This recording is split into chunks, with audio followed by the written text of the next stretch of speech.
Soy el doctor José Nieto, soy el responsable de la unidad de cirugía plástica ocular en el Instituto de la Mácula y la Retina, aquí en el Centro Médico Tecnon. Dentro de esta unidad tratamos problemas muy específicos relacionados con el área periocular, en los párpados, la órbita y la vía lagrimal. A nivel de los párpados, fundamentalmente tratamos patología relacionada, por ejemplo, con los párpados caídos, tumores de los párpados o reconstrucciones tras traumatismos.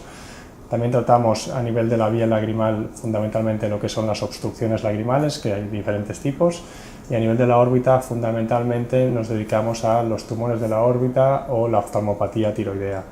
Otro gran área que tratamos aquí en el Instituto de Mácula y Retina es la cirugía estética de los párpados, también conocida como blefaroplastia, y para ello empleamos técnicas modernas de recuperación rápida sin cicatrices visibles.